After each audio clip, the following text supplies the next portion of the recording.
It's a great way to put it, or like thing to bring up, because it literally is like a perfect mic drop moment.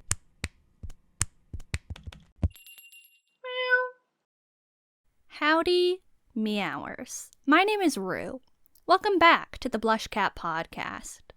We would say, hello. We would say happy, I don't know, maybe some sort of holiday that's coming up, but we are not.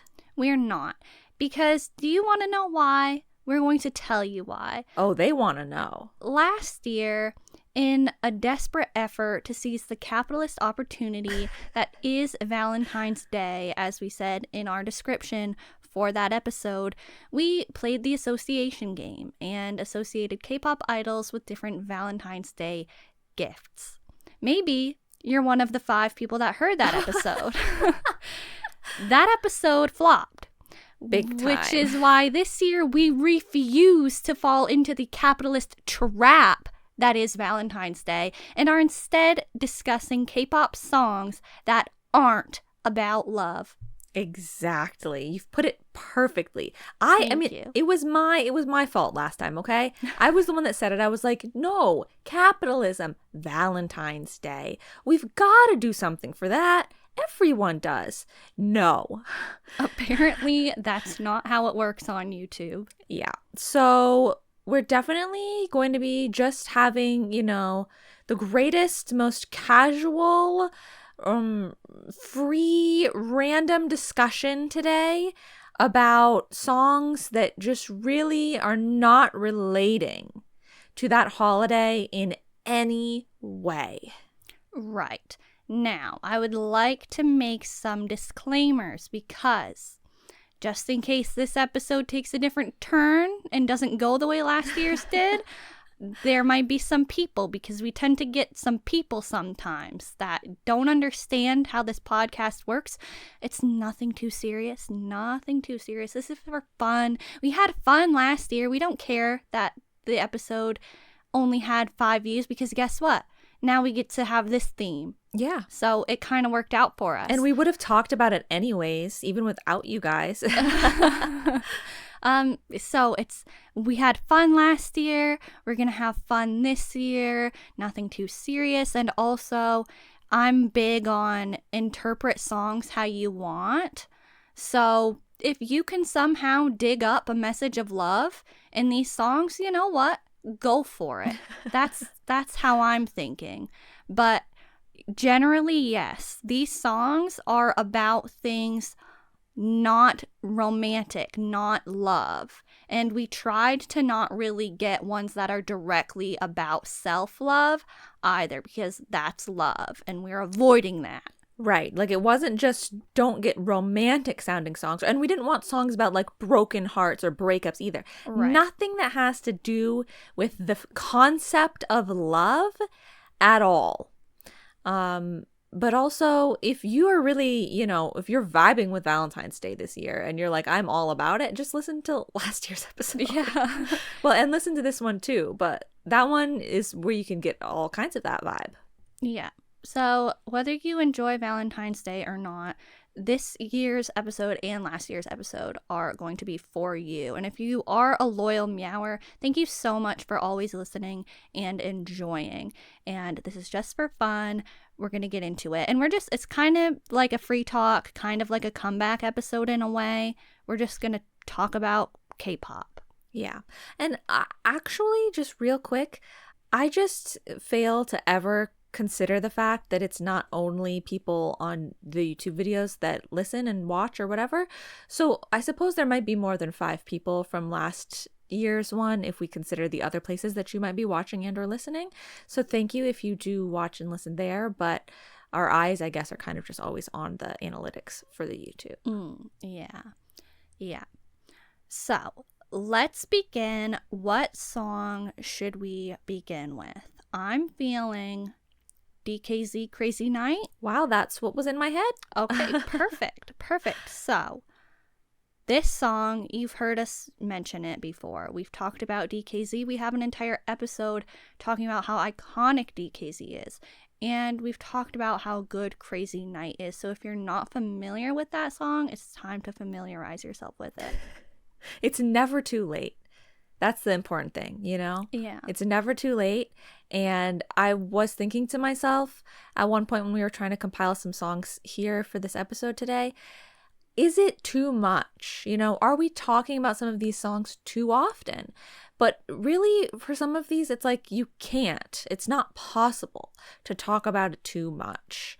So it's only a matter of time before it comes up again.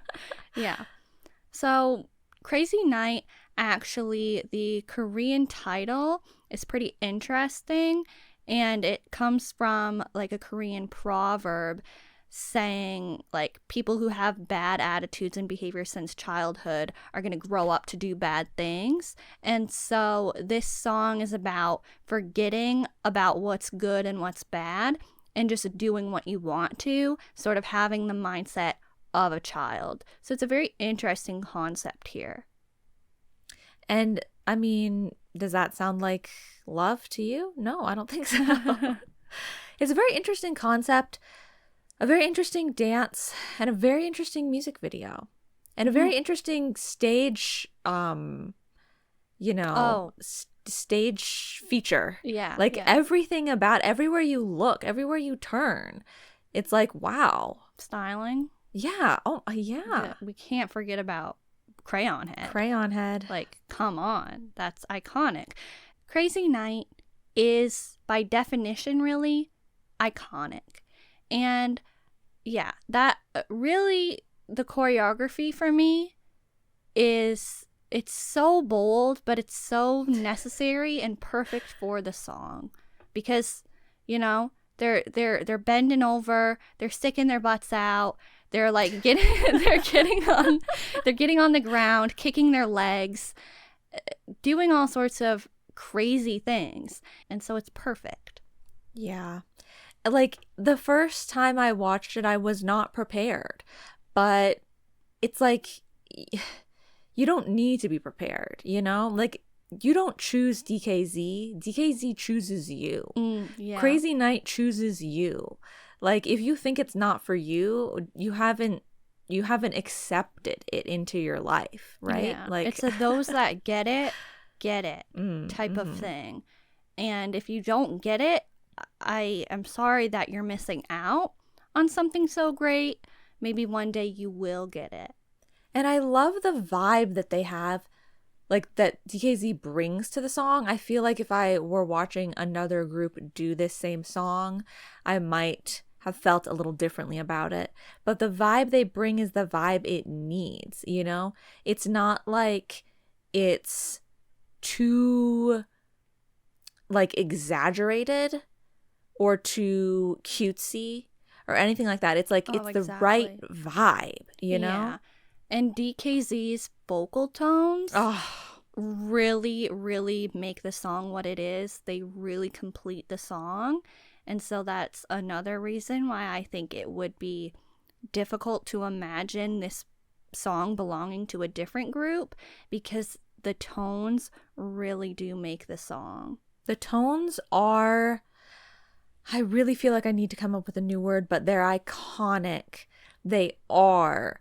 Like all the tones. Yeah. Like across the board. It's like, it's hard to talk about this song and like, you know, whole thing, because every part of it is just done perfectly. Yeah, it really is. And you know what? It still holds up. We just saw a fan cam the other day, and even though it was a fan cam, you could see other members pass by and stuff like that. But everybody was really performing and delivering on that stage. They were in it. They weren't just doing it because it seemed like they had to. They were embracing the vibe fully, and it made it that much more enjoyable. Yes.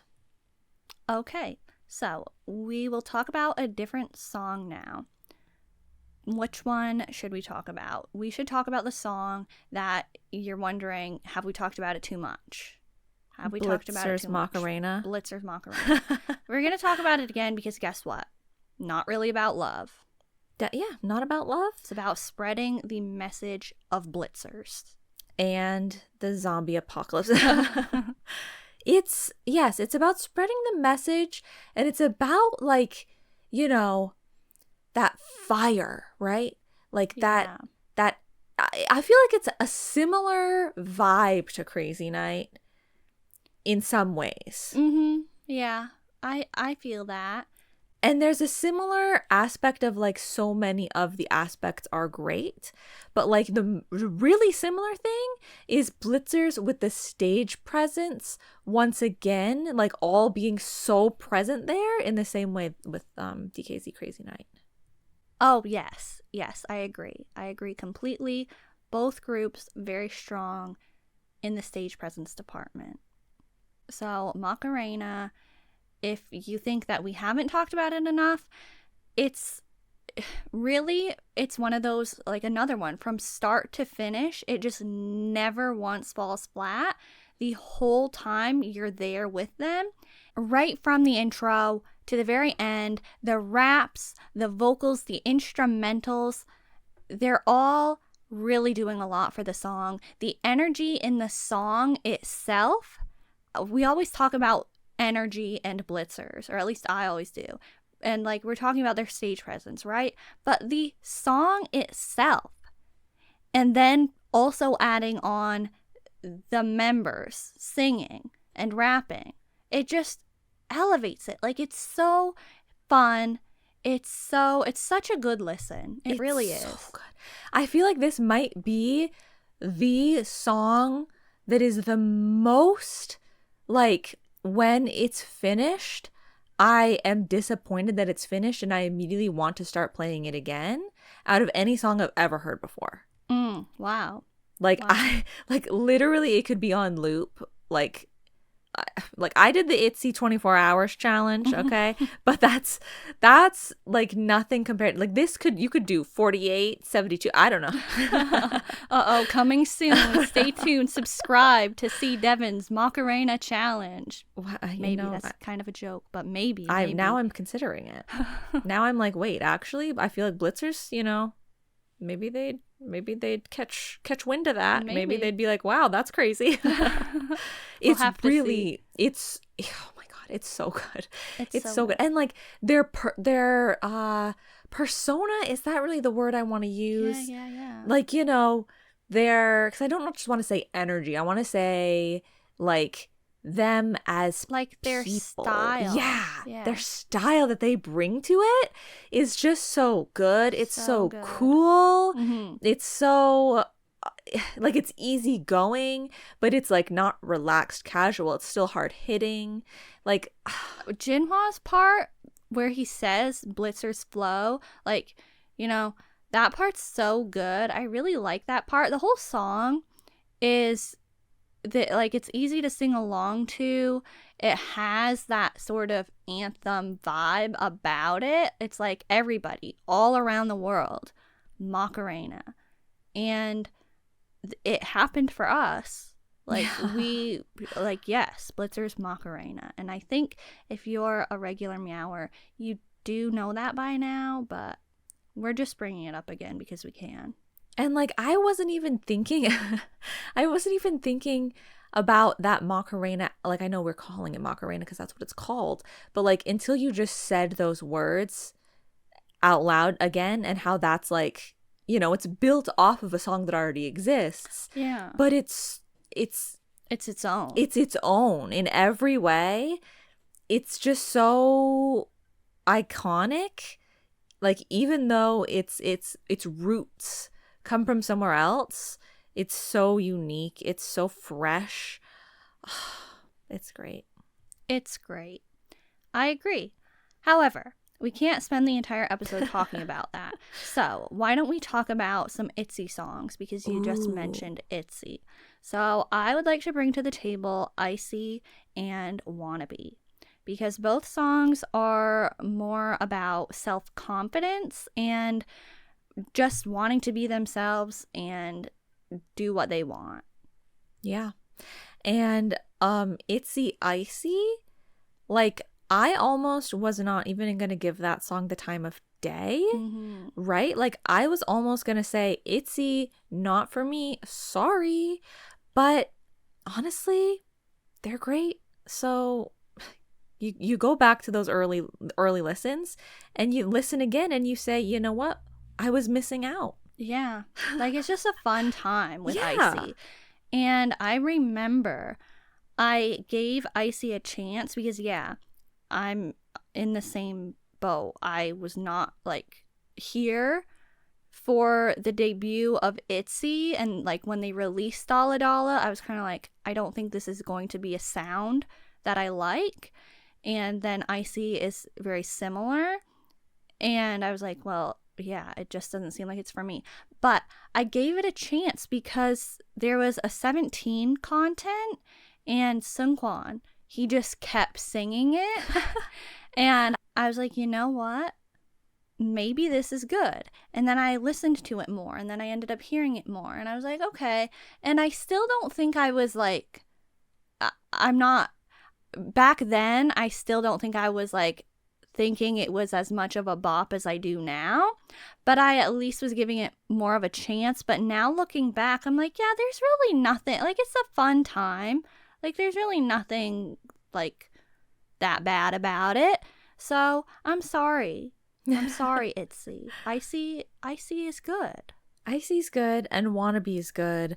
Wannabe is where I really first was like, okay, you know, I've got to follow this group's comebacks and stuff because this one, wow. Wannabe, we were both definitely there for. Yes, definitely. Like, the song and the dance, of course, are both very, at this point, it's a classic. Classic. And so, yeah, that actually is the album, correct? With 24 Hours? I think so, yeah. So I was like, I'm a B-side listener, you're not. And I was like, you know what you need to do for your channel?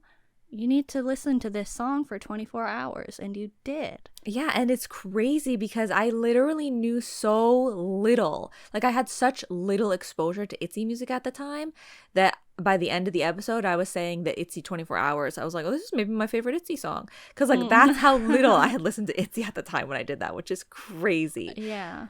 But, like, because, like, you're so team ITZY now. I know. They're so great. Oh, their recent comeback, like, oh my God. Their ITZY is great.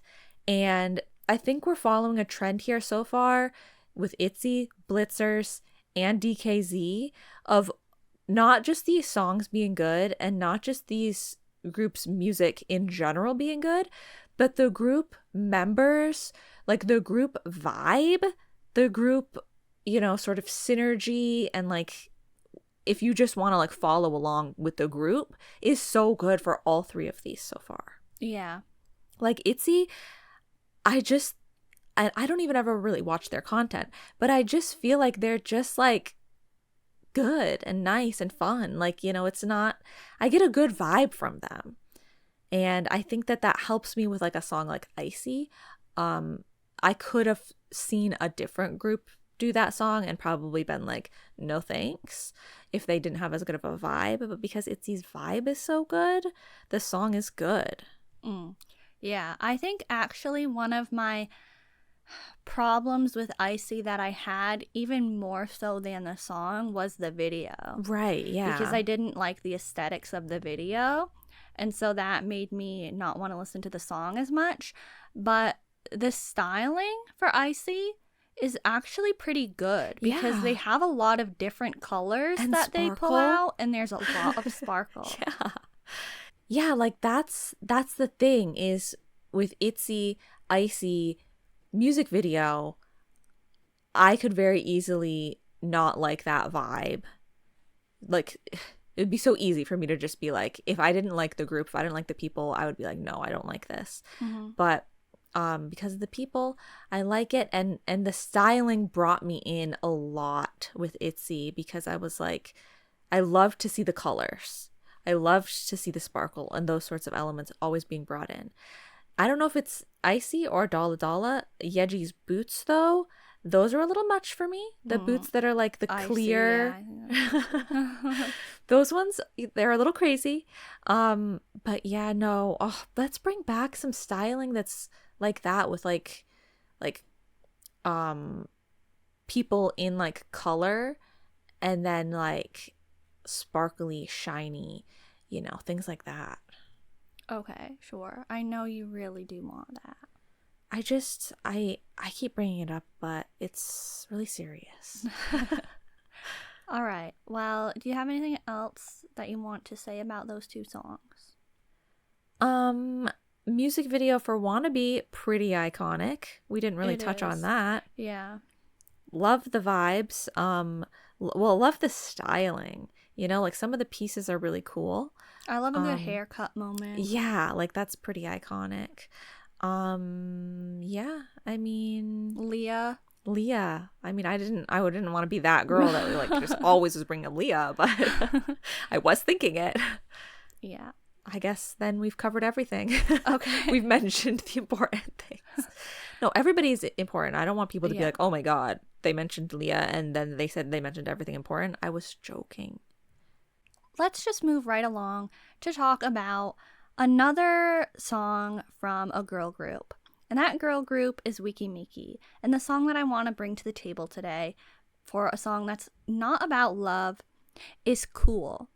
Because this is about them being cool. Because guess what? They make their own rules and they don't just follow expectations. They're telling you, don't be predictable, have your own style. Yeah, definitely. So pretty cool, if I may say. And so yeah, this was an era that I was really here for, actually. And I wish that more people were, because maybe we would have gotten more comebacks in general, I can say, but like this as well. But, all Meki styles are so good. But this was just an era I was really a part of, and everything. Like, I really like the song. It's so fun. And the choreography and the music video and their stage performances, it was all just really good. And it was like a little bit different for them in a way, but it was also still so much their own style. And guess what?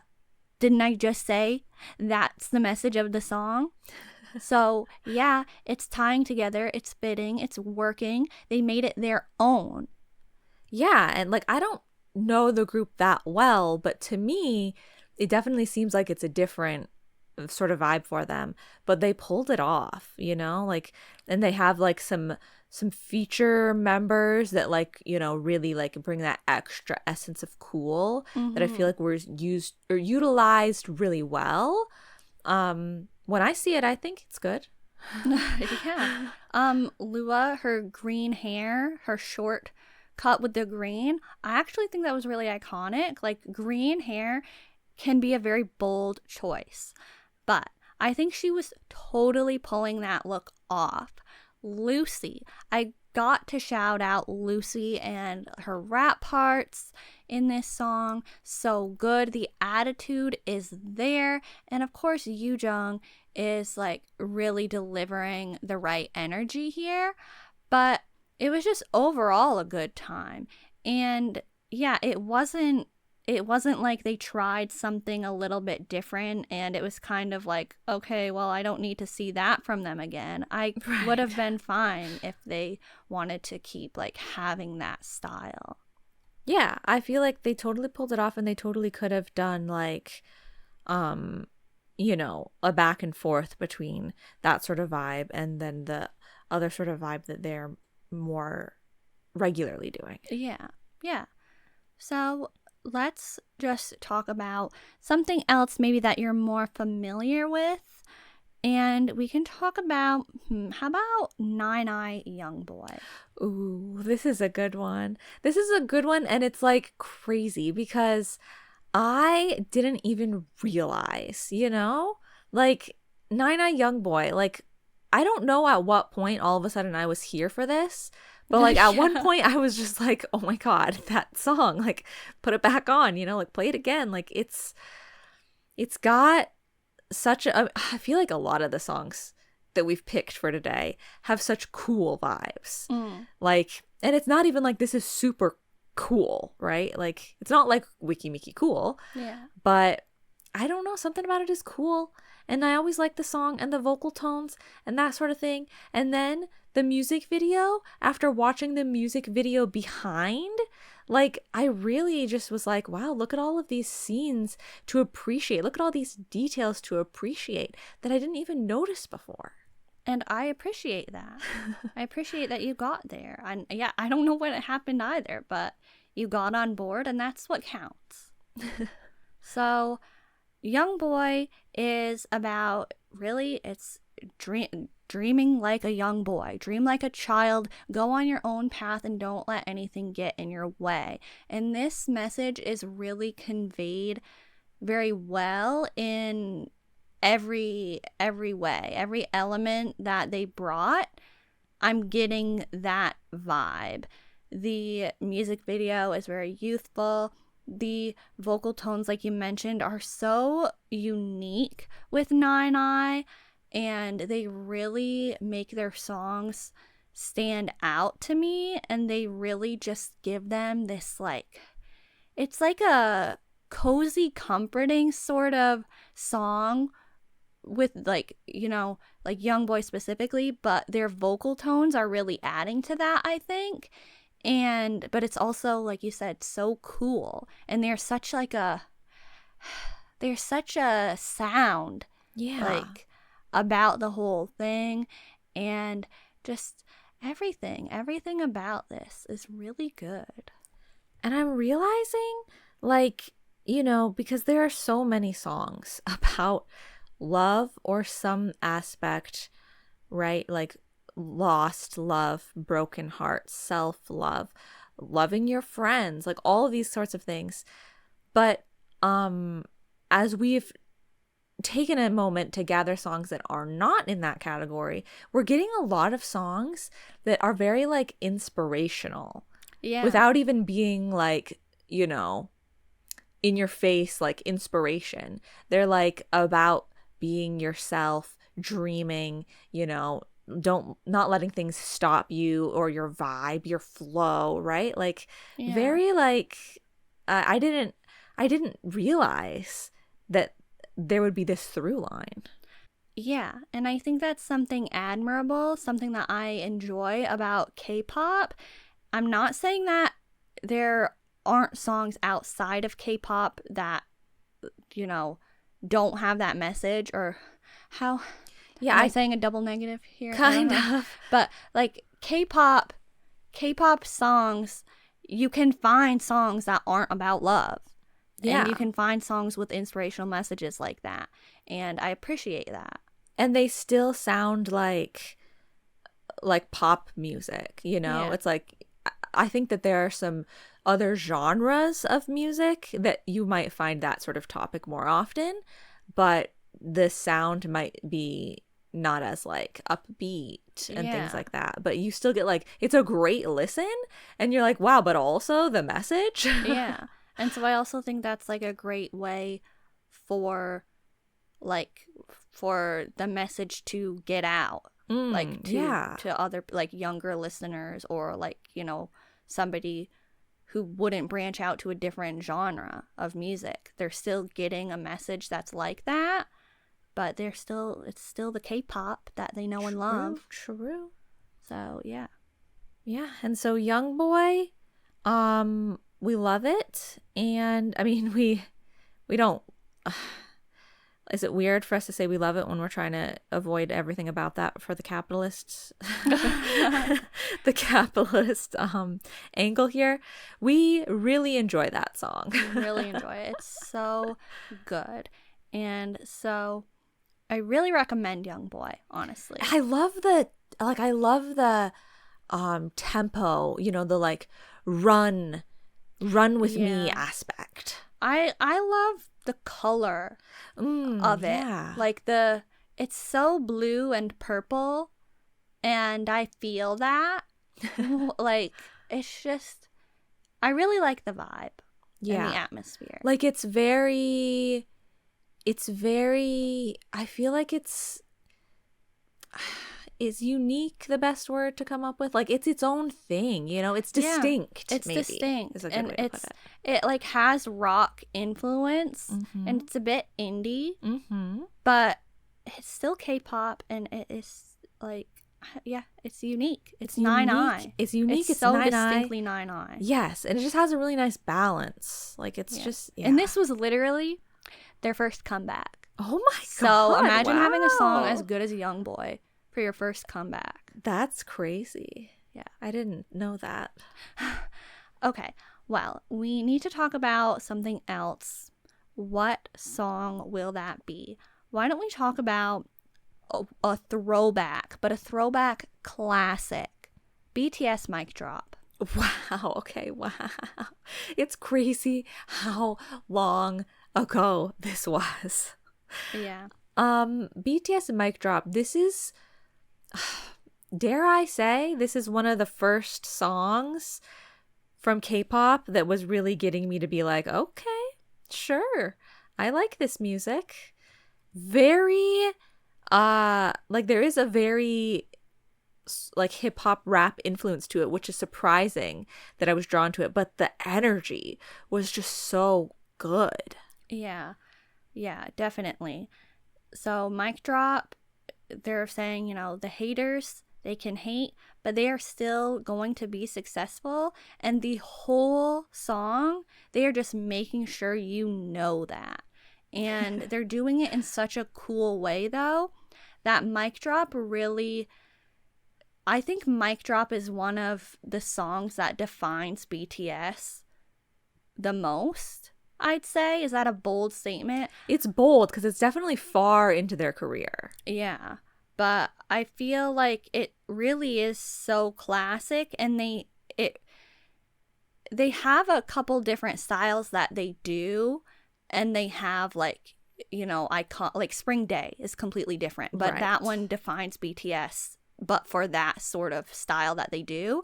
But Mic Drop really defines them for this sort of style that they do, or it's like one of the top ones, I'd say. Right. And they have that vibe, and they do that vibe so well. They pull that message off. Like the rap line specifically is able to deliver that message in a way that's not like cringy and embarrassing and like, why, like, I don't believe you. Like they actually are that successful. They actually do have that much talent and skill. And so it's not like, oh, we're just making a song about how good we are, but we don't have anything to actually back it up. Like, they can make the song because it suits them. Yeah, like, it's a great way to put it, or like thing to bring up, because it literally is like a perfect mic drop moment. Yeah. Like, they say mic drop, but it's like, if they were to mic drop, the whole room would be like, wow, like, okay. Like, Yeah. It's completely like a valid mic drop. Yeah. And it's such like this is maybe weird to say because I feel like people would associate this with something else, but it's kind of like a chic cool. Yeah. Because it's like, there are a lot of other groups that a couple of other groups that I can think of that could definitely do something that's this hard hitting, and they would definitely pull off the energy. But some of those groups, I think it would be a little bit, dare I say, like, on the scarier side of things, to be like that hard hitting. But this is not scary. It's just like, it's so like chic, like effortlessly, just like, wow. Yeah, it really is effortless. And that's something, because it was like, that was the era that was our first, like, well, for me, DNA era, but like, it's the same era, really. But that was the first era that I was knowing about BTS. And so it really was like, wow, like, I believe you. I'm getting, like, I get it. Right. And I'm here for it.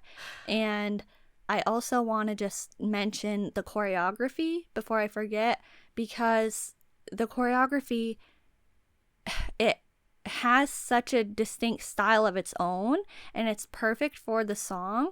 And watching them perform it on the music show stages was one of the biggest draws to BTS for me when they would do DNA, Go Go, and Mic Drop.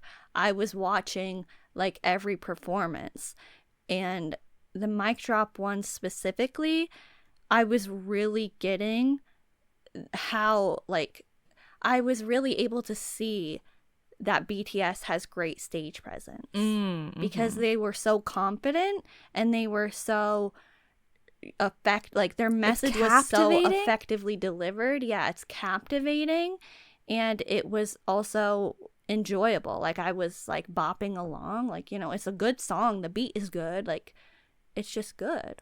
You're making me want to see a Mic Drop performance. Like it's been so long, but yeah, they are so like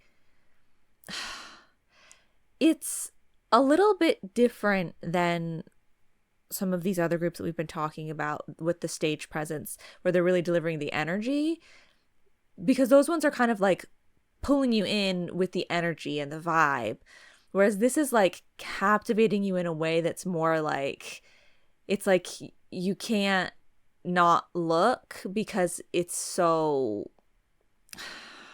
I don't know of a better word than captivating or compelling. You know, it's yeah, like, I get what you're saying. It's like you have to recognize the talent that is in front of you, sort of way. Yeah, and like we don't talk about BTS much anymore, but we'll go back to Mic Drop or like that era. We'll watch a stage performance of it, and it's just like, yeah, it still has the same effect. Yeah. It's still like, it's just, you kind of have to recognize it for what it is. Like, you can't deny. Yes. Yeah. Definitely.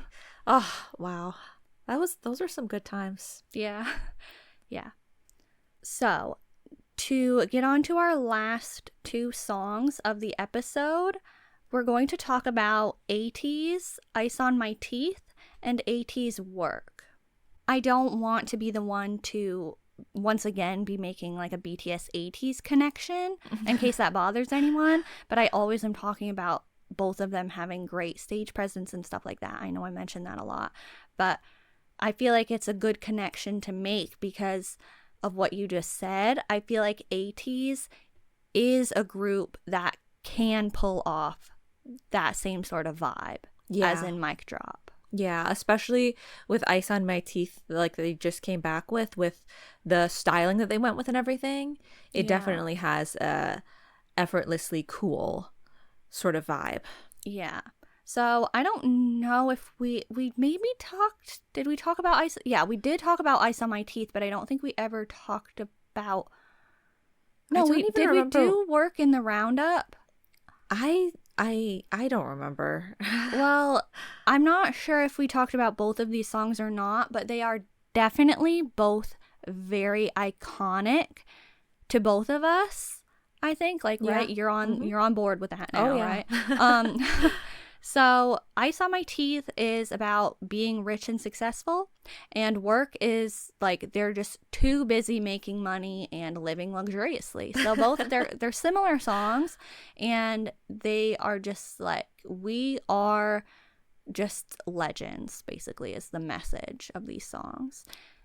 Yeah, and you might think that they're kind of on the vibe of like, we love money. So you're like, isn't it about love? But I don't really think it's about them loving money. I think it's sort of more like we can't help but have money. Yeah. Yeah. And so when I think of like a catchy song, I'm like, ATEEZ Work and Ice on My Teeth are such perfect representations of a song that is just catchy. Like, it's so, well, it's not, you know, oh, it's just a catchy song. Like, it's more than that. It's a good song, but it's also so catchy. They get stuck in my head all the time, and I have fully embraced that, and they are actually just really enjoyable to listen to overall. Yeah, like I feel like the way that I think about a catchy song, I would never think of these as being a catchy song. Right. But they literally, like, the second that I've heard the song, it will be stuck in my head for a lifetime after. Like, it's that catchy. But yeah, they're just, This is another example, I think, of a song that otherwise I might be kind of hating in terms of the vibe or the lyrics. Yeah. But, you know, I gave ATEEZ that chance. And I'm like, wait, actually, it's more along the iconic side of things rather than the, ew, what is this group doing side of things, which I will sometimes think. Yeah, they are pulling it off. Absolutely. ATEEZ is quite literally making it work. Oh, absolutely. And I appreciate that. Yeah, and I love the dynamics of vocal tones here as well. I think with a lot of these groups, another thing that I feel like is coming through is a lot of deep tones and then a juxtaposition of some higher tones. Like the songs will have both, and I think it makes them very dynamic. Yeah, I definitely agree. The tones in ATEEZ are very distinct, and it actually, like, it adds so much to the song. It's also not annoying to me. I don't find it annoying. I find that it makes ATEEZ music sound like ATEEZ, which I like when groups are able to have their own sound. Yeah, and I think it also, the more I think about it, I feel like, especially with those two songs specifically, the music aspect is so understated that, like, using the vocal tones, like having that shift and stuff so much, like, it's like building the vibe without even the music working for them, you know? Okay, yeah, I agree with that. I get what you're saying. I mean, the music itself, It is. Yeah, it's very iconic. Like the beginning of Work and also the beginning of Ice on My Teeth. Like that, the instrumental start is just so powerful each time. And I'm like, yes. Like, it is a moment in and of itself with both of those songs. Yeah. Definitely. Yeah. Oh, yeah. And I have to once again mention, every time I see ATEEZ perform live, it's very good. I recognize how it's good. They just know how to put on an enjoyable performance. And these two songs have, like, with their concepts, they're very bold styling, and their stage presence and everything, it just only enhances everything good. If they didn't have the styling that they had for Ice on My Teeth, it would be a little bit like I'd be missing just a little bit in terms of the overall vibe. But the fact that the members are able to pull off the styling is like, if it was some other group with that styling and doing that song, and even if they had great stage presence, I'd be like, like, it'd probably still be good. But like the fact that it's the ATEEZ members and like each member is styled in such a way, it's like really what is making the performance what it is. I feel like that's a great point. I've never considered that. But yes, like, it's like the styling is not too big for them. You know, they're not getting lost in the styling, in the concept of the styling. Sometimes a group has a strong concept and it's kind of like swallowing them. ATEEZ is like owning it, you know? Yeah. They're like, ATEEZ has fully embraced their concept, and they have really built their own brand and style, and I just want to acknowledge that. Yeah, I feel like it's something that, like, even though I don't know a lot about the group at this point, it's very easily acknowledgeable. It's like, yes, definitely. Yeah. All right. Well, if that's all that you have to say. Yeah. Okay. We're going to wrap up the episode now. So I really hope that you enjoyed listening. And if you did, please remember to like the video on YouTube or rate it positively wherever you're listening. And you can leave us a comment and share some of your favorite K-pop songs that aren't about love. And you can tell us your thoughts on the ones that we talked about today.